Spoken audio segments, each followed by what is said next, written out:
David,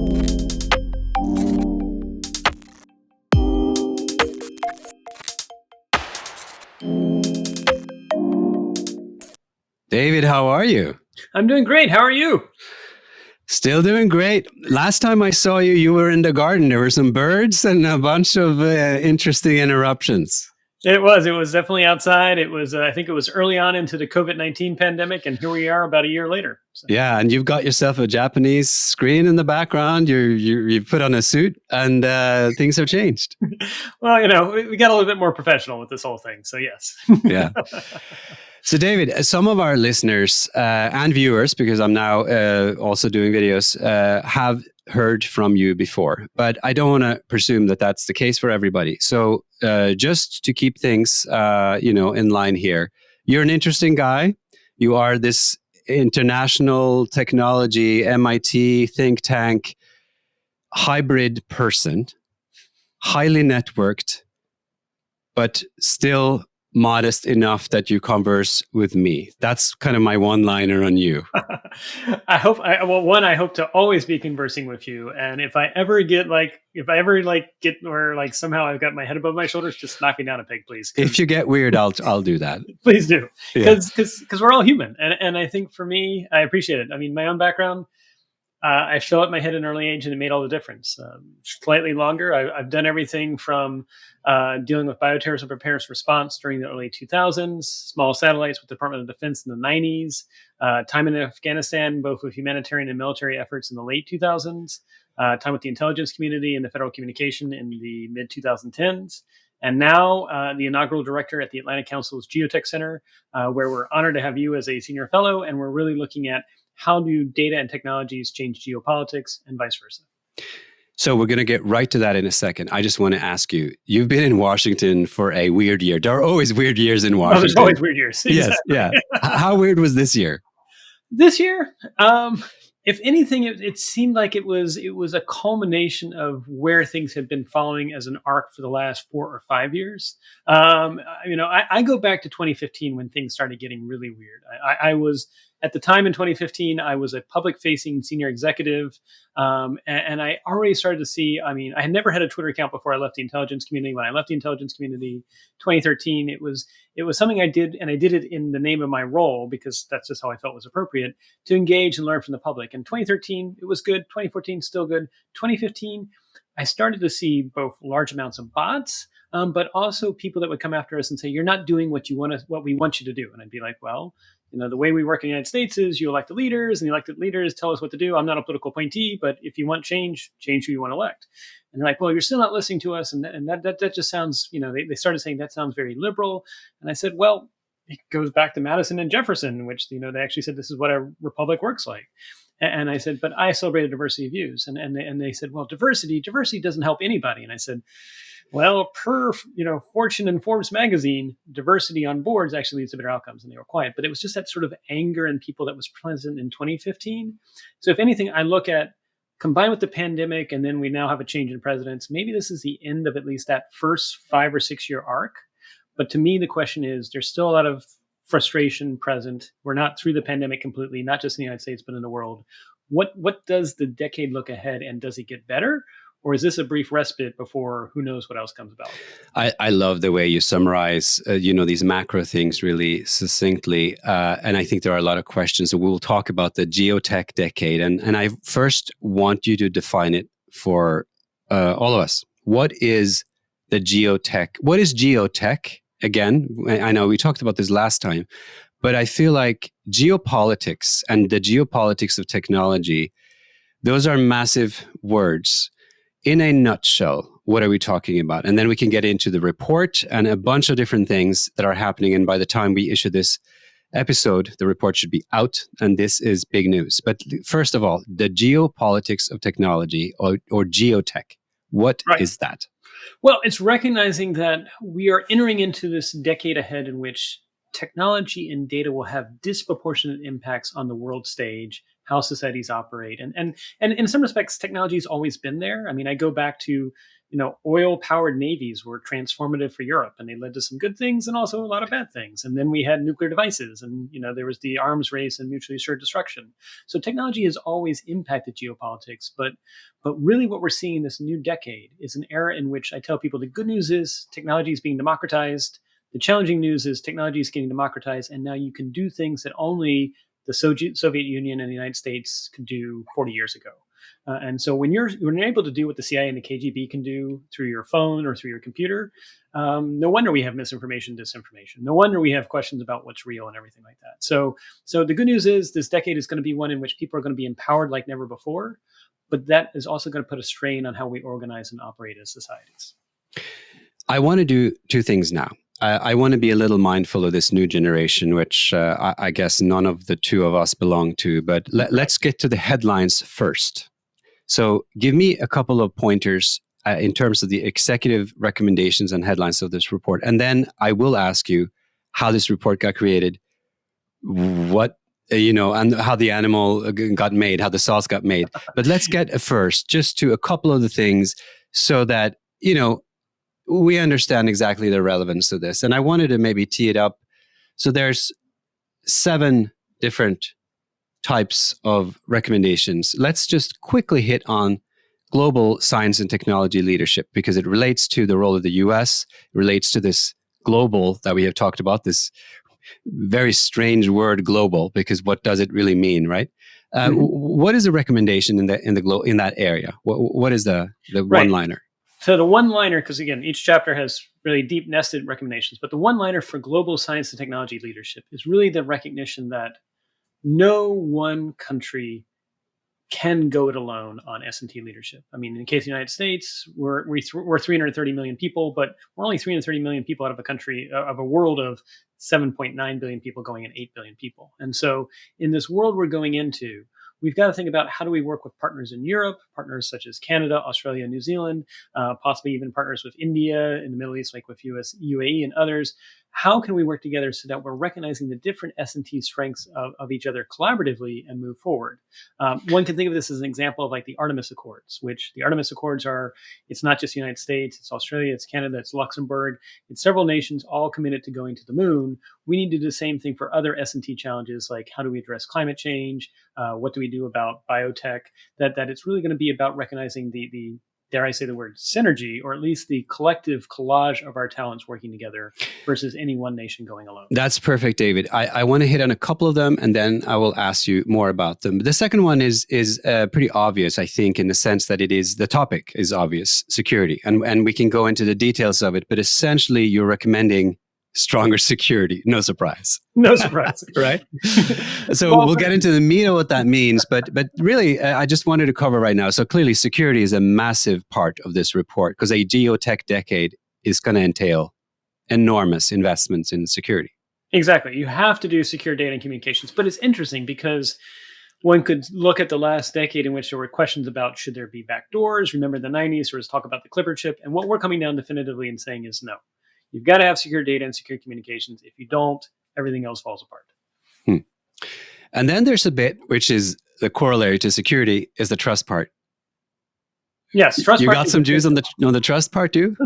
Well, that gets it. So I look at it as almost everything has to build. You have to start with this S&T part, then you've got to secure data, then you get to the trust question, which is, let's say you've done the secure data, you've done the global S&T. We'll still have challenges of misinformation, disinformation, challenges of deep fakes, challenge of things taken out of context, challenges of bots, challenges of AI. And so if we don't figure out, particularly in societies that are open and representative, if we don't figure out how to do trust in the digital economy, we'll pull ourselves apart, whereas autocracies won't have that same weakness because they just don't simply care what other people think about. And then we get to the supply chains and the resiliency, because, once you covered the basis and you sort of think you've secured it, then of course there's complications because there's a whole system and there are pieces. It's the pieces of the system. Well, and what we realized with that, and COVID-19 put in stark relief, is the good news is our world is interconnected, but it's often interconnected in brittle and fragile ways. And we saw it with the COVID-19 pandemic. We're still reeling from that, but also with when the Suez Canal incident happened as well, that it took a while to recover. And so we need to better understand supply chains, both to secure them, but also to be more resilient. And if there's any consistent theme across all the recommendations of this report is things are going to happen this decade. We are now interconnected more than ever, but we need to be more resilient in the face of those connections so that when things happen, it doesn't pull us all apart. So I'm almost achieving my goal, which is to get to 10 minutes and 7 recommendations. So the number 5 is easy because it's about global health and the pandemic and what to do about global wellness, which I love as a concept. This would have never been a big point in your report a year and a half ago. 100%. Well, that, and it's just recognizing that wellness is an important part. The other key thing I would say, COVID-19 put in stark relief, at least for the vaccines we have in the country here in the United States, and I know they're getting overseas as well, 2 of them have actually been designed nucleotide by nucleotide in a computer and actually printed by a nucleotide printer. So in a world in which we can both design therapies and we can print them nucleotide by nucleotide, that's great. But also, how do we address the realities that personalized medicine could also be used as personalized poison? So it's interesting. Where would we have been without BioNTech and Moderna, 2 startups, right? 100%.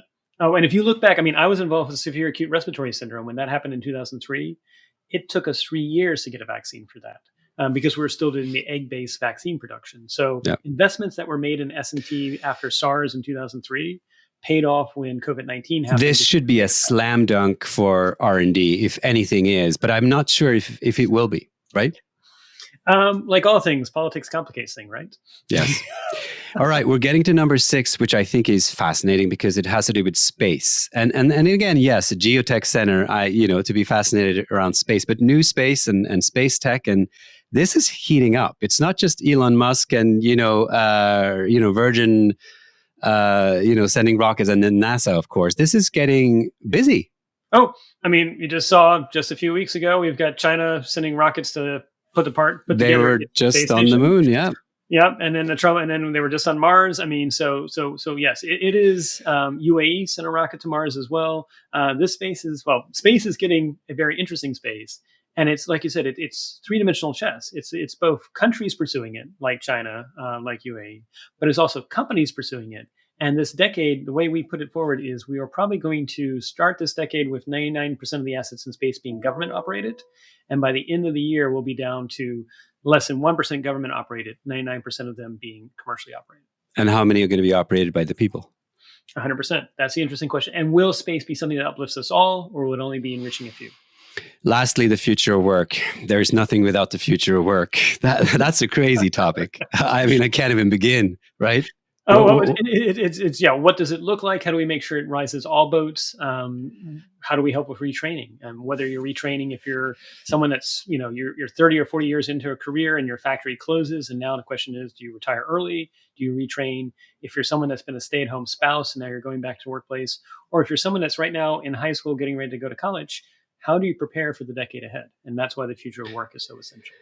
Thanks, David. I now wanted to sort of calm down, change tax, really figure this out, because I have some real questions about kind of each of these recommendations, where you see them leading and all of that stuff. But first, I wanted to recognize that, sometimes people think that you produce a report and it's just all politicky and it's just like, you got to get the recommendations in. But this was a pretty long process. Can you give a little bit of a sense of what went into studying this topic? Who was involved? How long did it take? And how did the cake get baked? Yep, this was a 14-month endeavor in which we first had to assemble the commissioners. And the commissioners themselves are diverse. While they do seem to be mainly United States, we've got folks from colleagues with SIGPA in Europe. We've got folks that are coming from both the Congress. We've got 2 senators, Senator Mark Warner, Virginia, Democrat. We've also got Senator Rob Portman, Republican from Ohio. They get along with each other. We've also got Representative Mike McCall from Texas and Representative Suzanne DelBene from Washington State. Also get along with each other. So we've got bipartisanship there. We've also got members such as Sue Gordon, who was the previous principal deputy director and the acting director of national intelligence. We've got Bent Cerf, who helped make the internet happen in TCP/IP. We've got Shirley Ann Jackson, the first Black American woman to graduate from MIT. with a engineering degree. Very interesting group of people that we've all assembled. And like all things, the first thing is trying to first figure out what we're going to tackle. And when you get all these different commissioners together, they all have different views of what the commission should tackle. And so there's always a harmonization period. And then there's the clash of ideas where maybe one is taking more of an idea of this industry leaning, one's taking more of this, global leaning. And it's always the idea of how do you get it so that everyone's still talking to each other? But then also, how do you feed it back to the team? Because we did have the GeoTech Center's team where we're feeding out actual research, we're feeding out ideas. We did GeoTech hours with you and others to really sort of feed that back to the commissioners to sort of ignite their imagination and see what they responded to and what they liked. I have one question. Are you Sure. guys still friends? Are you Go guys ahead. still friends? Are we still friends? Oh, yes. The good news is, if anything, we're stronger than ever. Now, there is always this interesting period where initially you get everyone together, everyone's happy. And then you're going through some iterations and things are great. And then you tell people, okay, we're going to be wrapping the commission up by this date. And, that's when things get a little bit heated because now they're like, oh, now I've actually got to read this thing. And you get closer and closer to that date. And now more and more people read it. And all of a sudden, like, you get these midnight calls where it's like, how can the report possibly say this? And you're like, oh, and it's midnight, but that's, so having a deadline serves as the forcing function, one, for people to try and reach the actual resolutions and everything like that. It's where you've got to keep yourself humble and you've got to keep yourself smiling and laughing because they're all internally politicking. And there's some cases where they may even just say, well, if this goes in it like this, I'm going to walk away. And you're like, calm down. It's going to be okay. So, David, this center is fairly new. Is that why you wrote the report, or why did you write the report? I mean, it's important to put the stamp on the Geotech Center, right? You are the inaugural director, and you're writing a report. That makes a lot of sense. Well, it's also defining what we mean, because I feel like so it's interesting. I just briefed the Atlantic Council's board this morning, and one of the things I said to them is, all too often, policymakers forget the impact of data and tech, partly because a lot of policymakers don't come from a tech or data background. And so it's like the geeks in the basement, but also because it's hard, it's nebulous, it's emergent. It's not a straight X leads to Y. It's more like you can plan for something, but then all these other things will happen. And so you hear where policymakers and others will say, tech for good, or a coalition of technology democracies. But the reality is, different democracies have different value sets when it comes to data and tech. I mean, we're seeing it right now between Europe with GDPR, United States. Yes, we do have 2 states that have a privacy standard, but the other 48 don't. And so when people say tech for good, we've not really ever defined it. And so this was a chance to try and bring together a collage of folks to try and actually at least begin to say, what is that North Star for when we say tech for good, data for good? What does it look like in a way that was not just bipartisan, not just US, but I mean, we actually had a wonderful praise that I got about a week ago from someone that said, for a report written by mostly Americans, it's still quite applicable to us in Europe, which to me is success. And then it's also trying to get industry on board too. Well, this is interesting. I was just in a big e-government conference this morning, arranged by a European country that, self-proclaimed think they're the global leaders, although a lot of other independent studies would at least confirm that they are in the top 3. Regardless, there is this, I think, certain European arrogance in a lot of these tech fields that indicates that, yes, the US may have some startups and some legacy, but we're far ahead. And in many ways, when it comes to regulating and understanding, there's certainly the social impacts of tech. I guess I'm asking this a little bit as when you compare this report to sort of any other report, what did you have in mind? And for people who don't know much about think tanks, like what does it even look like? And how would you compare it to, like, it's not a policy document, it's a recommendation document. It's a beefy thing. It's almost like a book, right? What were the benchmarks for this report? Was it previous US think tank reports on technology? What did you have in mind? Well, so I was biased by my own past experiences, which in 2011, I got approached by the then Principal Deputy Director of National Intelligence, Stephanie O'Sullivan, who said, would you like to serve as an executive director for a bipartisan commission that's going to review all the research and development programs of the U.S. intelligence community? And I, of course, said yes. I only found out the following day that there had been 3 people in about 3 months not work out in that role. And so I was now number 4. And I'm like, oh, great. Good CIA recruiter. She doesn't tell you that, by the way, there's already been casualties. You're now number 4. But when I went into that role, there were 6 Democrats, there were 6 Republicans.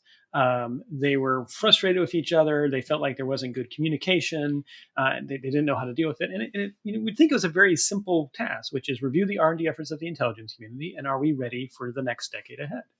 And so I assembled a team. In fact, some of those members on the team I actually brought to this. You met Peter Brooks. Peter Brooks was one of the people that actually helped us out there, and some other people. And we started with the premise that it needed to be action oriented. And it also needed to be accessible to people who weren't policymakers. If it was just a policy document, then we failed. If it's just a document that's not action-oriented, then we failed. And if it's not taken up, we failed. And what I now know, what I've heard already, both in unclassified and classified contents, about 75 to more of our recommendations for that report, which was issued in 2013, have been implemented. So our bar for the same report is the same thing. Accessible to everybody, not just policymakers. Is action oriented. So you'll see a lot of things that are like, here's what we can do. It's not just admiring the problem. And what I hope is that maybe 5 to 7 years from now, we can be having this conversation again and talking about how things actually flowed from it that were action oriented. So with that said, this was also the year that there was another commission report. The National Security Commission on AI in the United States released a huge report, which was more than 700 pages long. We didn't even come close to that. I think we're about 150 pages, give or take. We'll see. But even then, we had a 1-page chart. And that's so key, because when you're interacting with staffers who have a lot of, demands on their times, you don't want to oversimplify it that you lose the depth of what you're saying. And that 1-page chart has the different recommendations, but then they can go back to the deeper things. And that's distinguishing us. The other thing is our executive summary is like less than 8 pages. Just by comparison, again, no slight to National Security Commission on AI.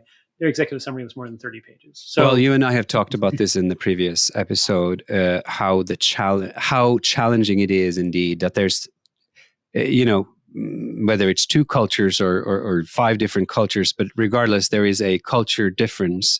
And it's not necessarily that the tech savvy actually know everything. And it's not that the politicians know a lot about, it's not that, and it's certainly not about intelligence. It's just that really the exposure to all these issues, there aren't that many people who are able to, in the same discussion, jiggle and juggle all of their other priorities and then keep their head straight on future technology policy in a plethora of domains with changing variables all the time.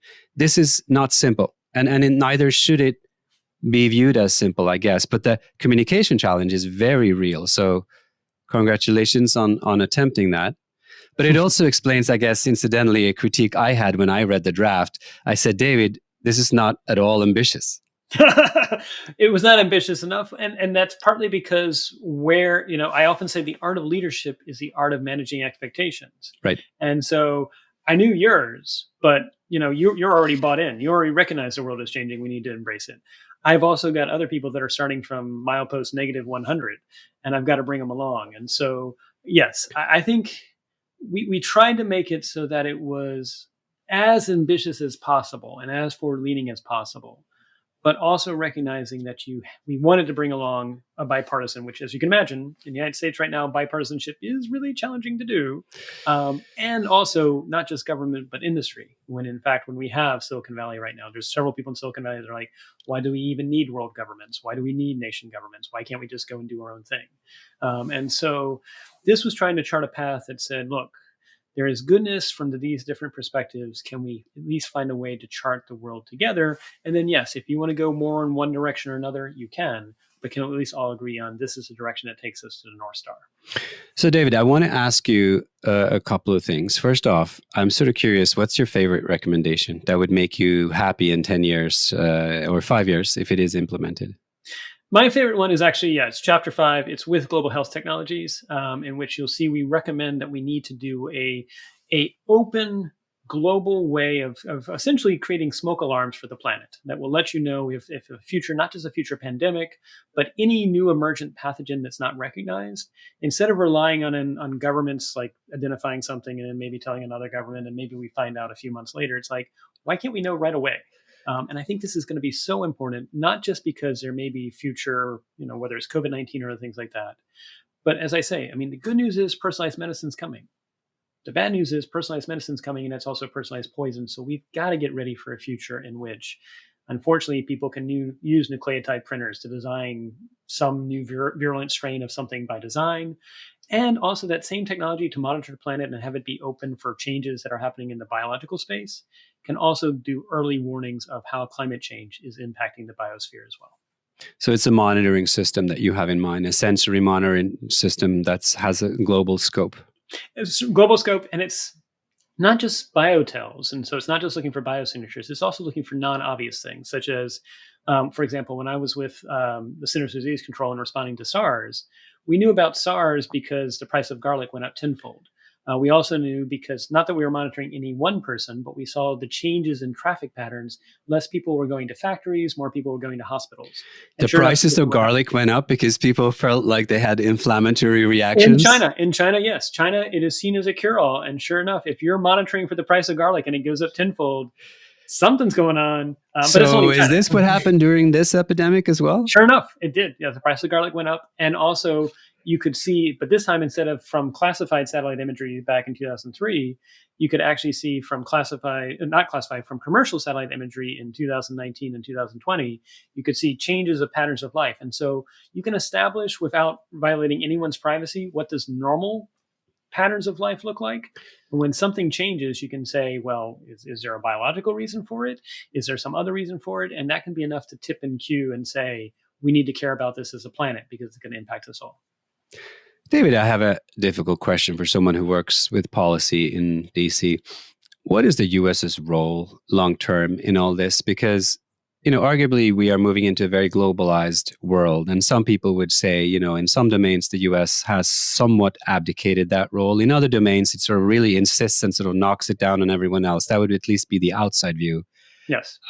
This is hard to navigate, especially if you're a kind of a transatlantic think tank with some heritage in the Europe-US relationship. How do you write a global report in a world that you probably ideologically think is a global world, but you are in DC, your main stakeholder is in DC, you have another big stakeholder in Europeans, because that's the legacy of where this think tank comes from, but your message is global. How do you reconcile that? And how did you reconcile that in the report?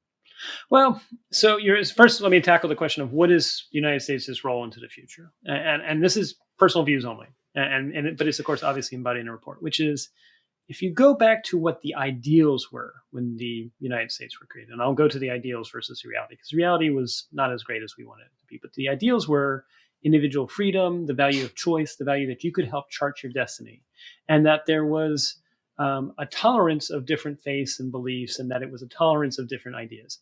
I think if we hold true to that, whatever we become in the future, there is goodness. Recognizing, again, like all things, we've probably had some stumbles here and there and everything like that. I think we need to be aware of that. But if we lose that, I fear that if we lose that, then the future might be darker if we don't have someone carrying that torch.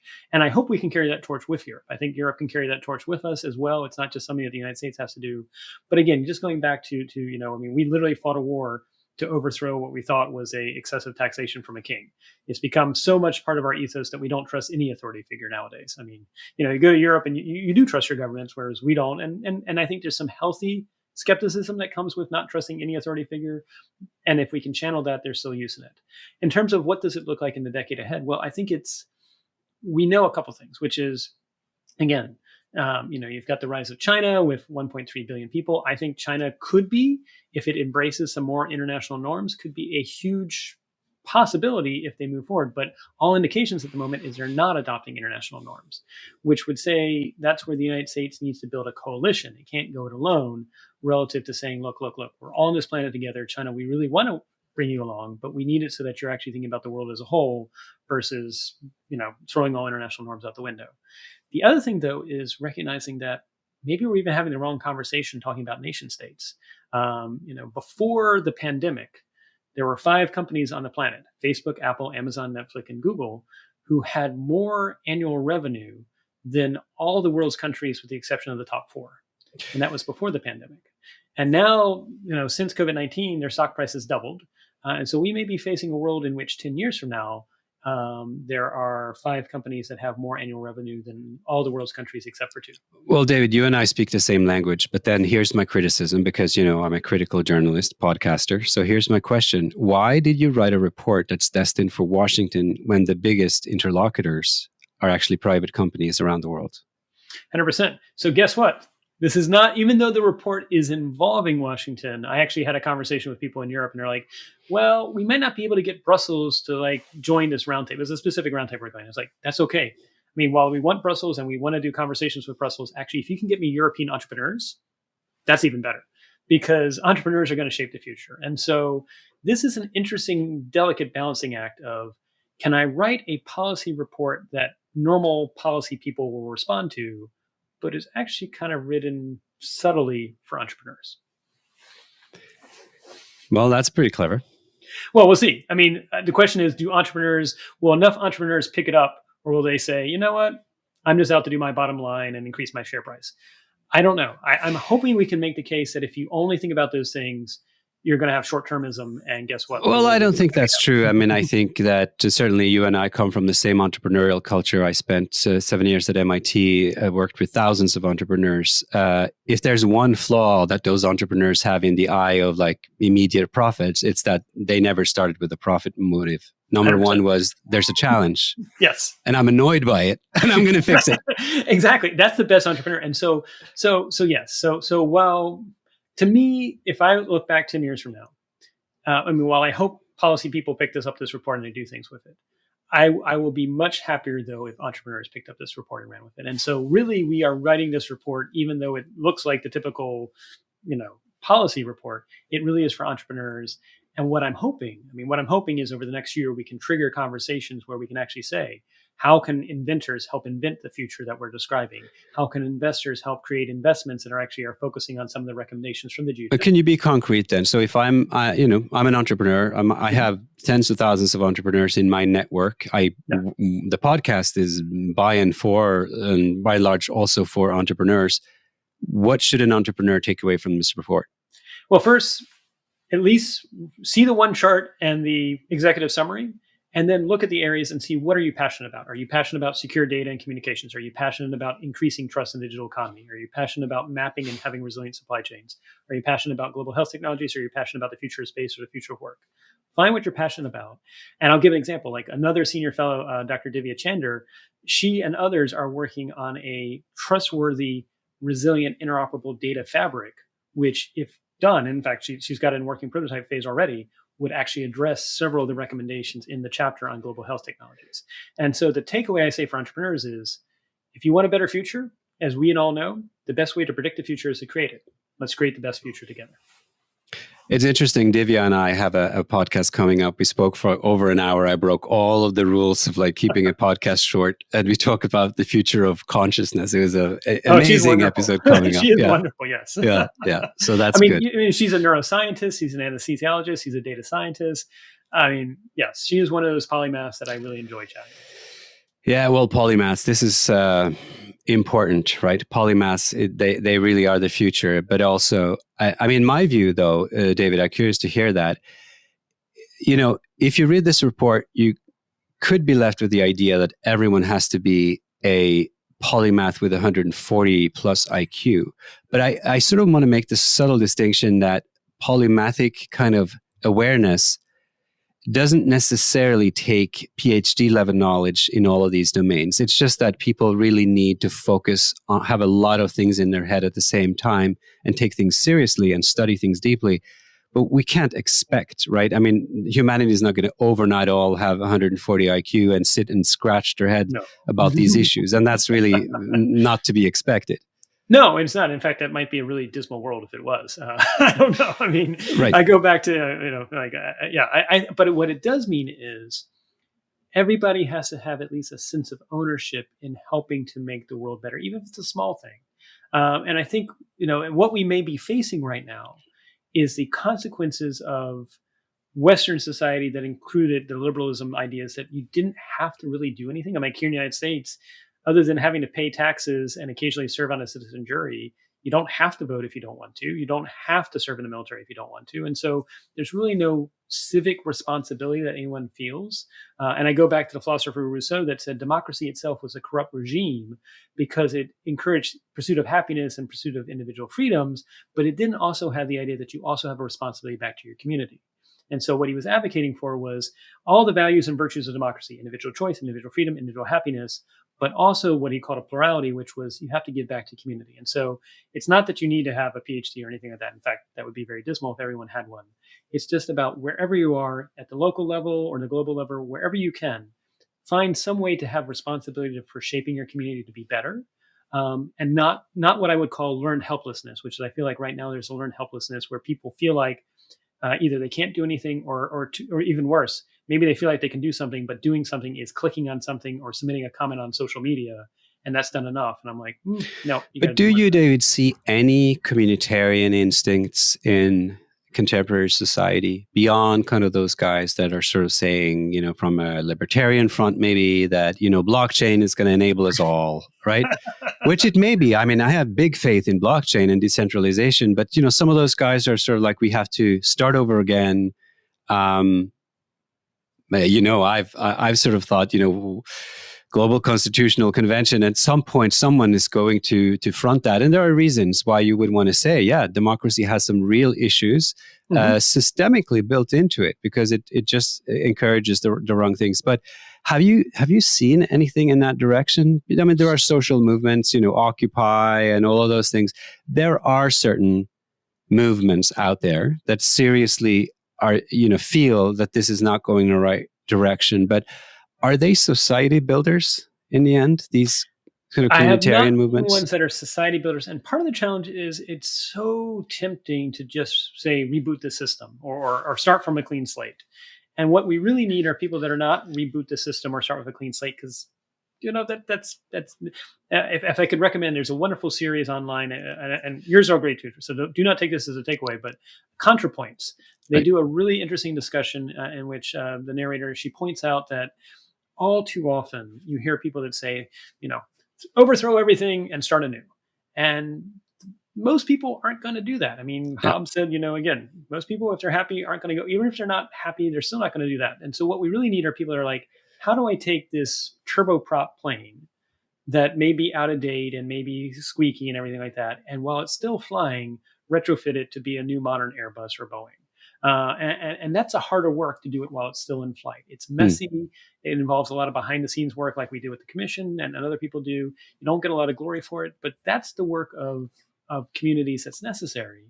And yes, I think it is about thinking about new institutions as well. I mean, as much as I love the decentralization movement and distributed ledgers, some of that might be either people that don't quite understand the ripple effects of what they do, or it might even be people, I hate to say it, there may be some people that are, it's like, get rid of the existing brokers so we can put in place new brokers. Yes, they'll look like they're distributed, but in fact, we know, like all things, they'll eventually come back and centralize. And so it really is about charting out what do we mean by goodness, and then at least finding ways that people can rally around it. But up until now, we've not had a definition of goodness for how data and tech is going to actually move the world forward.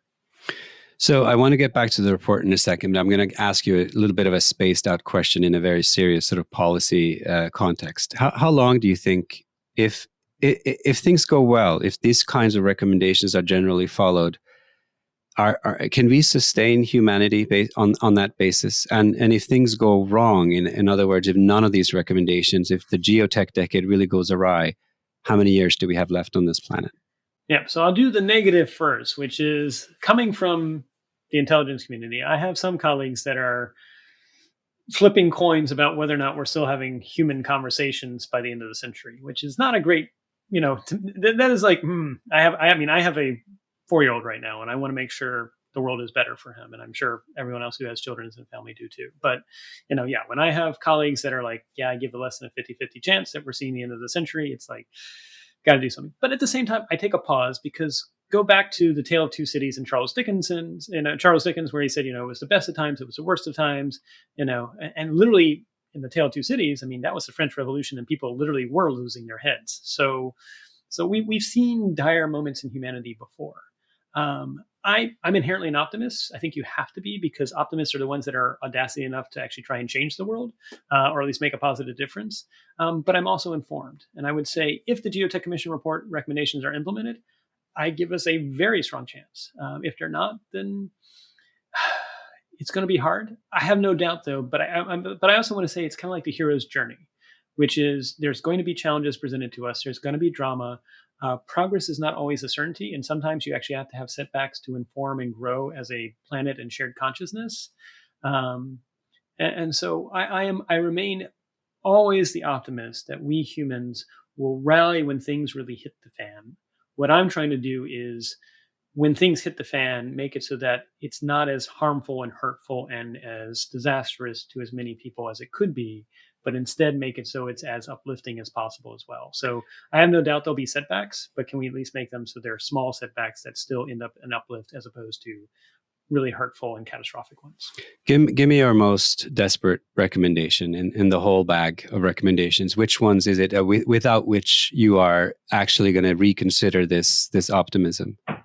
So in some respects, again, I go back to chapter 5 and chapter 6, which is, we don't figure out how to deal with do-it-yourself personalized medicine in a way that is still encouraging individual freedoms, we may see 10 to 15 to 20 years from now, governments choosing to alter the physiology of humans for different purposes.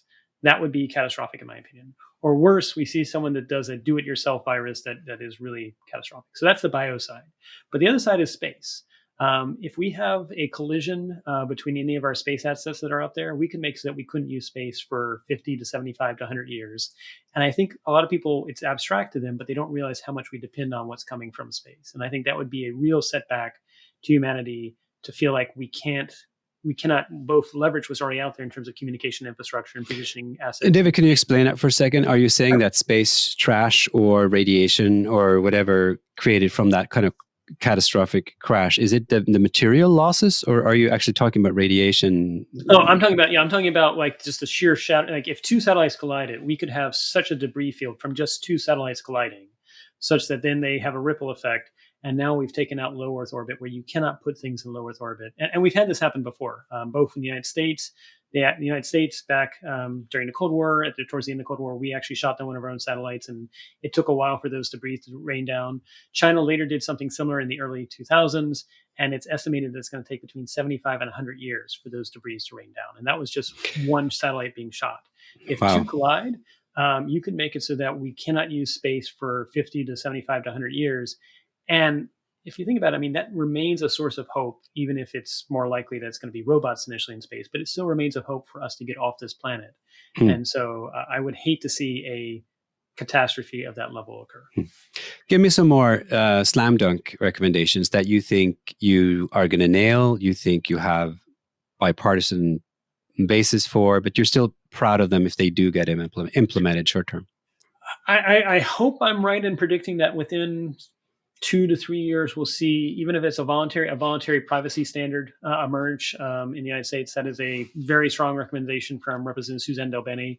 I think the case could be made that if each state goes on alone, and we already have Virginia and California with privacy standards, but if each of the 50 states had their own privacy standard, that would be a mess. You can imagine a little pop-up. And so I'd like to see the United States have at least a voluntary national level privacy standard. Obviously, a push for encryption at rest, encryption in transit for almost everything that we do. I think that's going to be necessary.